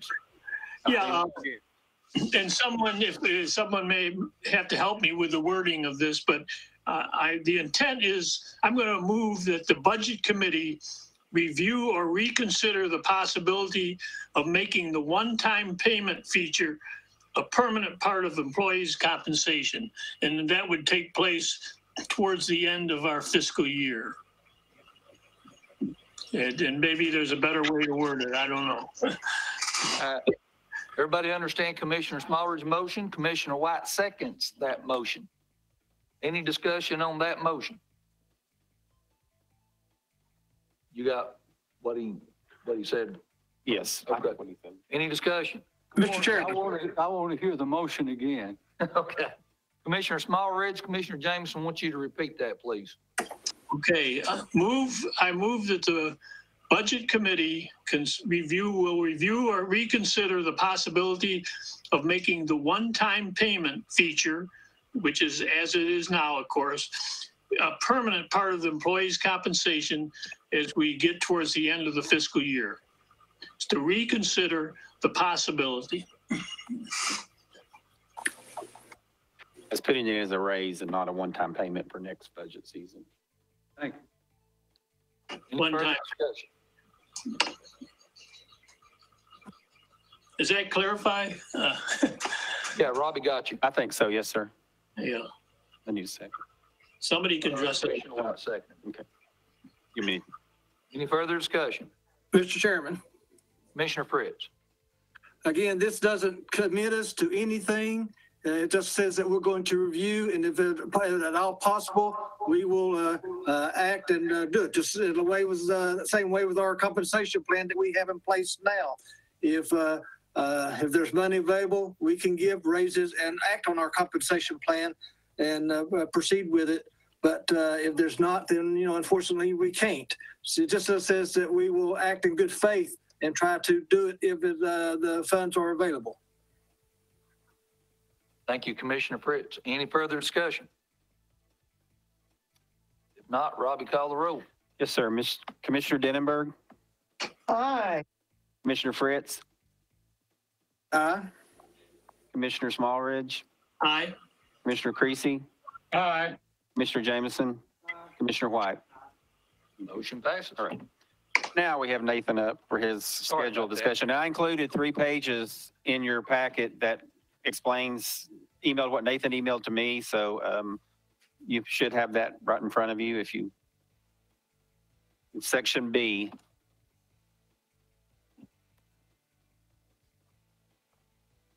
Okay, so as was passed during the budget process, we were going to come back in November and reconsider the schedule. So based on that being passed, that's why I have come back today to discuss it. But I also wanted to let you know that we are not coming back today asking for a vote on funds. We are coming back to talk about our budget and what we would like to do.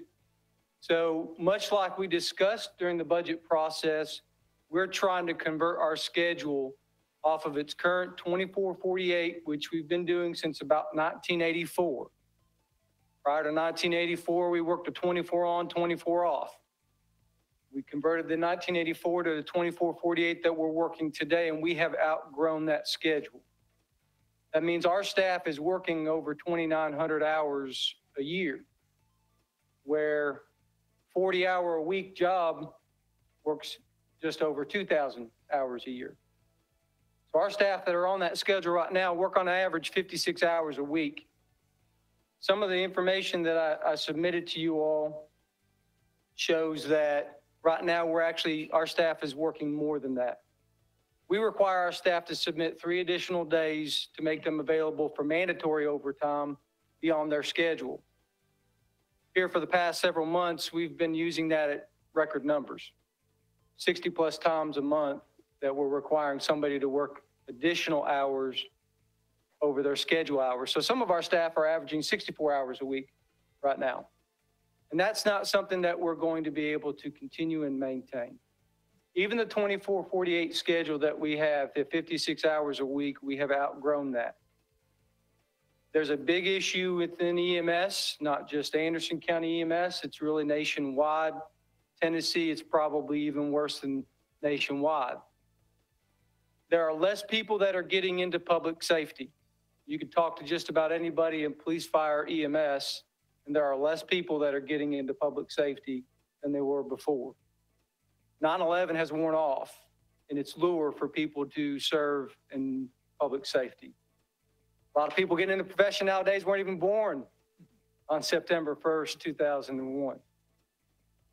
So we're facing a lot of hardship statewide, nationwide on EMS. Part of that is people are wanting to find something that is more unique and better suited for them.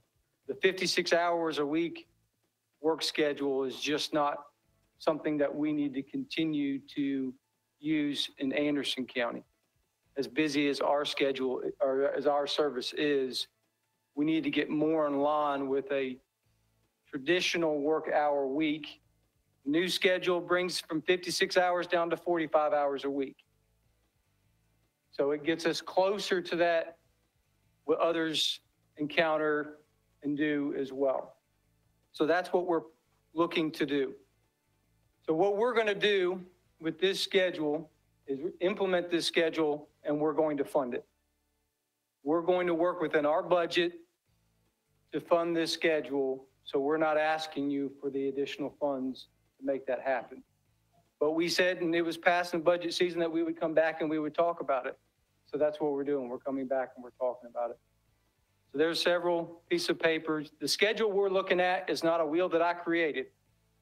One of the pages has some information on Florence County EMS in South Carolina. I've got the contact information in there for the chief of that department. I got his email. I got his phone number in there. Chief Ryan Watkins. I learned of his information from Chief Wilkerson out in Hamilton County, Chattanooga area, because Hamilton County is going to a 24/72 schedule. So this is not something that is unheard of. This is not something that is brand new. This is something that others are using, others are doing, and have found it extremely beneficial, extremely return on investment being significant. So that's what we're looking at. I don't know if, I wasn't planning to go over every single document. I trust you all, but if you had questions on the document and information, I'd be more than happy to expand on that if you would like. Any questions for Director Sweet? And part of this is what feedback do you all have? What questions do you have about this schedule and us moving to this schedule? Mr. Chairman? In the right direction. Commissioner Fritz, go ahead, sir.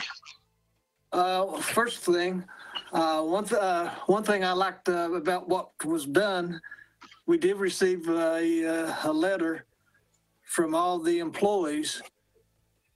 So we know that this is something that the employees themselves are wanting and liking, and not something that's being pushed by the management. And so I'm always for something that the employees want and like, and that's what we could do for the betterment things for our employees. So I know this is something they're wanting pretty much so. I also like the fact, that when you look at the comparisons of another county that was on that system, to how the problems they were facing and how they improved by going to the new type schedule, and how things got better by going to that new type schedule. I think this is especially since he can convert to it now and for the remainder of the year, and it not cost the county nothing, that he can do it out of his own funds. I think it'd be a good move to go ahead and try and see how it works for now, and let's give him the chance to and his people to move forward with it and to see address a lot of the issues that are associated with the EMS.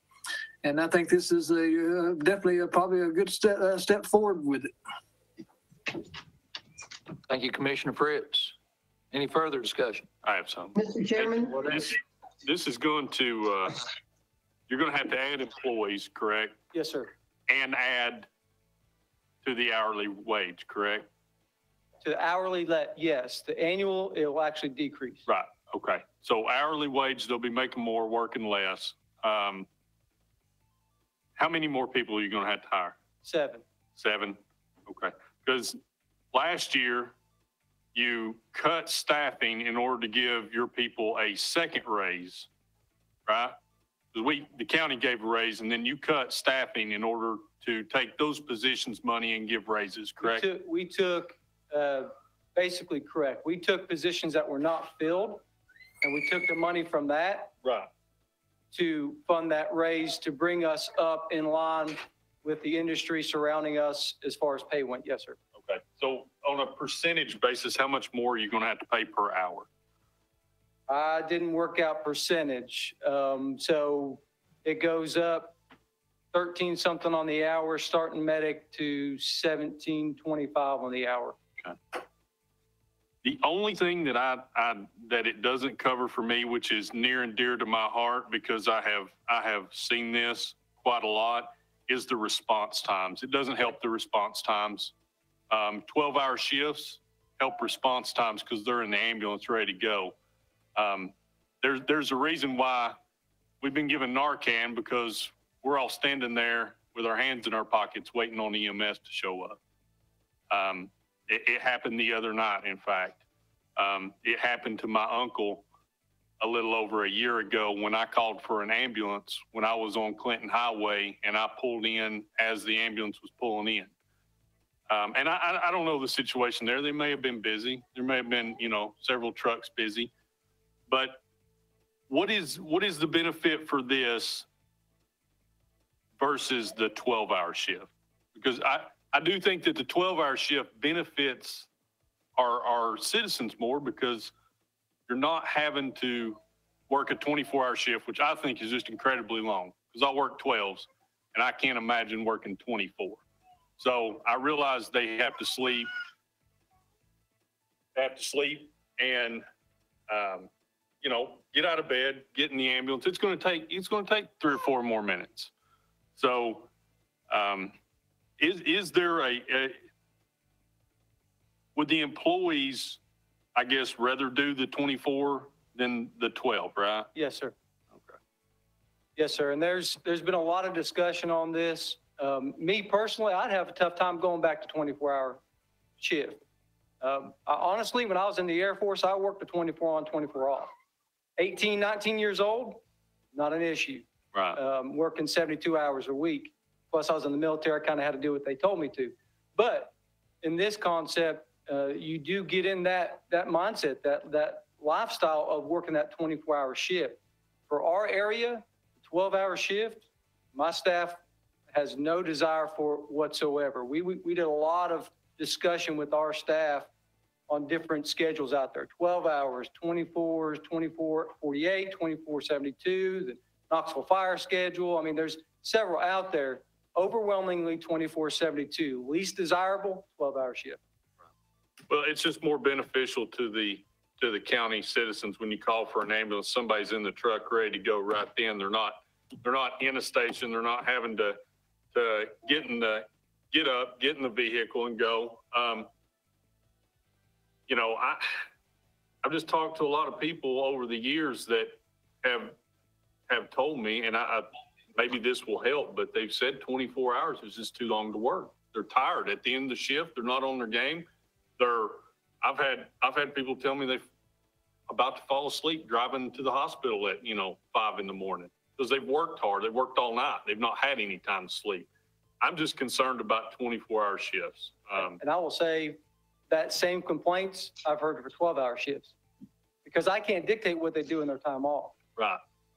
And if they work a night shift, but they want to live quote unquote normal style life for them and their family, and they're up during the day and they still try to sleep in the ambulance, which those services that operate 12-hour shifts and have nighttime, they'll sleep in the ambulance.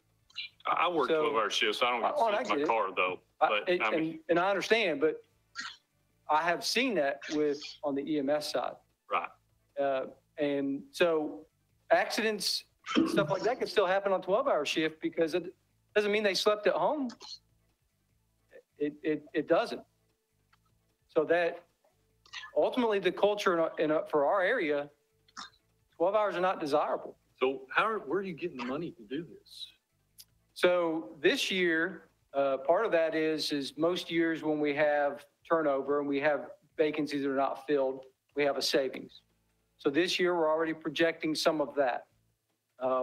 This year, of course, the assistant director position hasn't been filled yet. We hopefully finalize this month. So there's some savings there as well.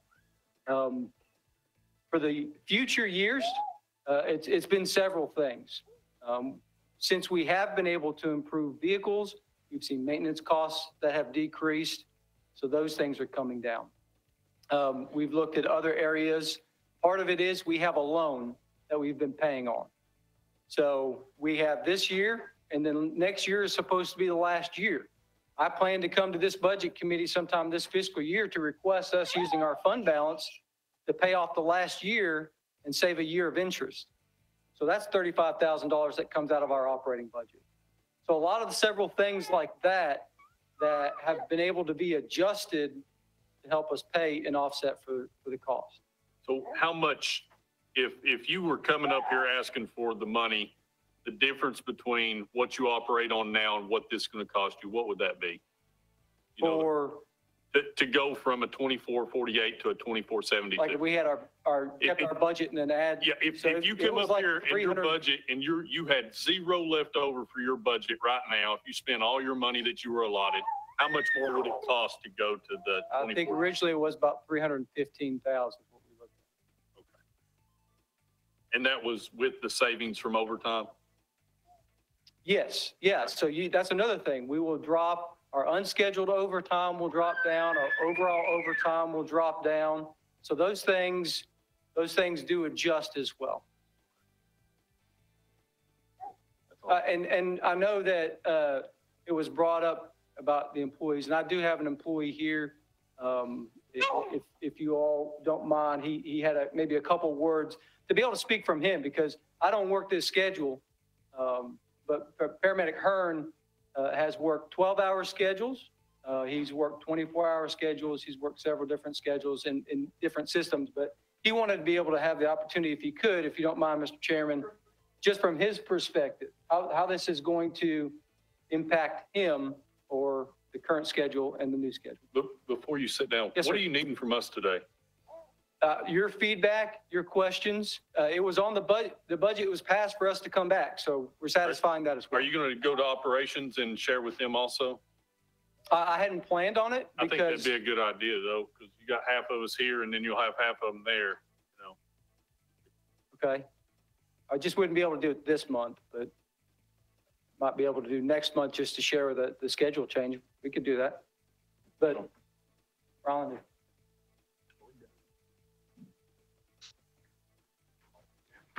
Evening. I got this all wrote down here. I want to say thank you guys first off for letting me come here tonight and talk. And also for all the support you guys have shown us during the COVID. We got our helmets, our respirators, our inline filters and stuff. That's been phenomenal. I wanted to say thank y'all for helping us. A little bit about me. My name is Roland Hearn. I'm a paramedic with Anderson County. Been here about 5 years now. I also live in Oak Ridge. Been in Oak Ridge for about 7 years now. And I've thoroughly enjoyed my time working here and servicing the citizens of Anderson County. And I've run everything from childbirths to, deaths and everything in between.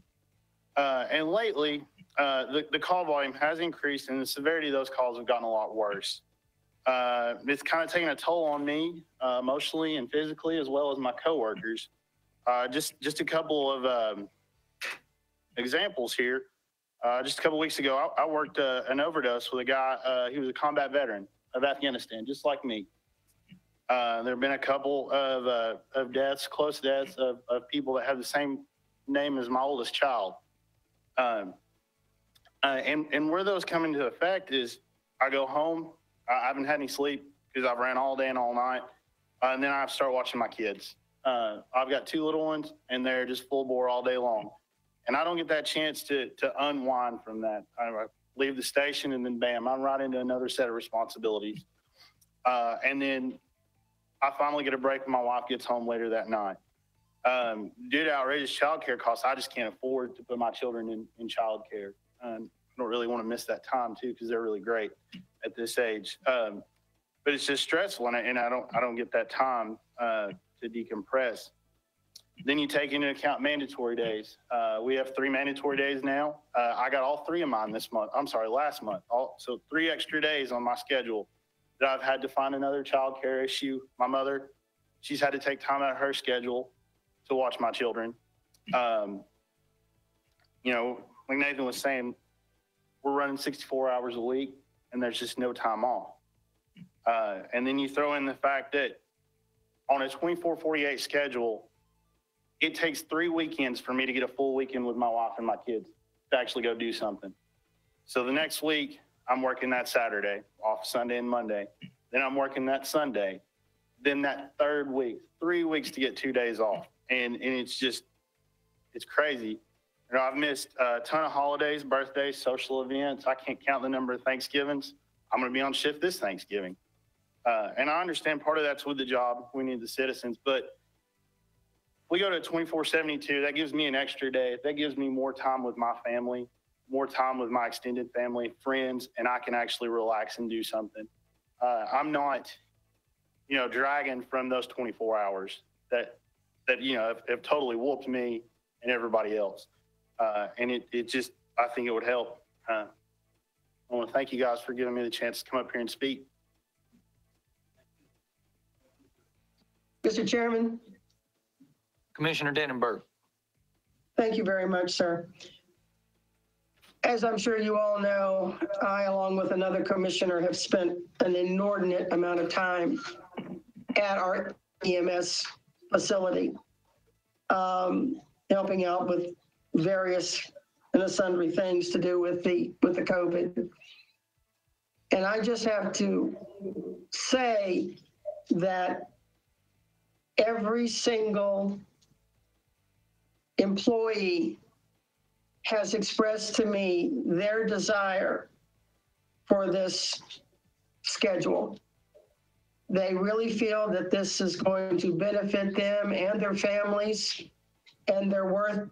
I don't want to say work ethic, because their work ethic is excellent, but their ability to do their jobs in a more efficient manner. So I really applaud the fact that they did take the time and interest into providing each one of us an original, not a copy, but an original of their petition asking for us to give them this consideration. So I am certainly going to vote to support them. And I hope that this will end up being something that the full commission will get behind. Thank you, sir. Go ahead, Nathan. One last thing, and it follows back up on the 12-hour schedule that Commissioner Waddell brought up. This schedule does allow that if we have a unit that is consistently running too much in a 24, we can convert them to a 12-hour schedule and keep everyone else on this schedule. It does accommodate for that. More questions for Director Sweet? Just a comment. I emailed Nathan some questions this morning, and he responded immediately, and that was very helpful. I do have some additional questions based on the information that he sent, but I don't want to take the time of any more time of this committee. Nathan, I will follow up and send you an email with the specific questions that I have. But I appreciate you coming and be glad to take a close look at what you're proposing. Anyone else? Nathan, if I remember correctly, did you all hire a company to help you all search for employees? Yes, sir. What do they think about this? Well, actually, we didn't hire them to actively search for employees. Oh. They created that portal. It's called Candidate Care for us to capture the employees. And in their system, it does distribute our job opening nationwide. Okay. So as far as the schedule, they don't necessarily provide feedback on that per se. It's to help, which has been extremely beneficial. I was actually trying to work on an update today. Glad Commissioner Yeager's listening as well, to try and give an update of where we're at with that. But for the first time ever of using that system, which we're almost at a year, we've started hiring people from outside the state of Tennessee, which has been awesome to help increase that net size of capturing people. Just to bring everybody up to speed, during budget season, Nathan had brought this up. We did not approve it except for the assistant director's position. Yes, that got approved. Yes, sir. And we said then for him to come back and discuss the rest of his proposals. So that's why he's here tonight. Right now, he doesn't need anything from Budget Committee. No, sir. I guess the question then needs to be asked, and Nathan and I have discussed this prior as well. When might you need to come back to us and ask us for something? And if so, what do you think that might be? So the only thing we would even consider is when we come through the budget process, as we have for several years past, we've come with multiple budgets. And a lot of those times, well, every single time we've had different budgets where we stay where we're at, we add a little, or we add something even more. All of that is going to would be in line. So what we're looking at with this budget is not necessarily that we would be asking to fund this 2472 schedule. It would be anything that we would be asking above that. So as far as this schedule, we have no plans to come back and ask Budget Committee now or even budget cycle for help funding that. So I want that clear to the committee. Right now, he's not asking for anything. So, and technically, I guess you as director can go in there tomorrow and say, I hereby change the schedule and we're going to be doing this. You don't need our approval for that. Correct, sir. You're just letting us know this is your plans because back during budget season, we asked you to come back to bring us up to date on this. Well, the mayor and I have had multiple discussions on this, and we felt it was in the best interest and good faith. Absolutely. Based on the discussion of budget process, before we made any change, that we came back to this committee, expressed what it was going to look like, and expressed the financial side of it, so that it was in good faith and understanding that you talked about it. This is what we're looking at. So that was the mayor and I's decision to do that. We wouldn't implement until we had this discussion. Right. And how much money you got in reserve again? Or in his fund balance? What was the bona fide number? Hey, go ahead. 139,768. He's got a healthy fund balance, yes. As for me, if you can make your employees happy and have an easier time recruiting employees without spending more money, I'm always going to be for that. You don't have to come back and do anything as far as I'm concerned, but that's just me. I know the meeting was recorded, that if I could pay for it, you would vote for it. So I was waiting to drop that if I had to. As long as it doesn't cost any money. As long as it doesn't cost any money. Off my phone now. I'm just kidding. Is to satisfy the employees, but to provide the service to our citizens of Anderson County. 100%. That's first and foremost. Yes, sir. And the visitors of Anderson County, because last time I checked, 25% of our volume was not citizens. So. Any further discussion? All right, thank you, Nathan. I just need 3 things under. All right, new business. Robbie, go ahead. Yes, I have 3 budget amendments under new business that I'd like to get approved as a group. The first one is for the Charter Commission, $7,000 from unassigned. In the last charter meeting, they made a motion to put $5,000 in legal services, and we also need to continue to pay the secretary to the Charter Commission, so I need approval for that. Move for approval. Motion by Commissioner White to approve. I think Commissioner Fritz jumped in there as well. We'll count him as a second. Any discussion? I was going to do it as a group, but I can do it individually. Commissioner White, do you want them done as a group, sir, or individually? I was just making the motion for the Charter Commission. Okay. But that, well, and the other 2 are from the mayor. For both of them are from a reserve. One is from the built grant, and the other one's from the lost grant for Lost Bottom Park. $30,000 for Lost Bottom Park, and $20,054.17 for Bill. Commissioner White's motion as a group. Commissioner Fritz, do you second it as a group, sir? That's correct. All right, any discussion? Hearing none, Robbie, call the roll. Commissioner Denenberg, Aye. Commissioner Fritz, Aye. Commissioner Smallridge, Aye. Commissioner Creasy, Commissioner Jameson, Commissioner White, Commissioner Waddell, Commissioner Val. Aye. That's all I have. Any more business come before the budget committee?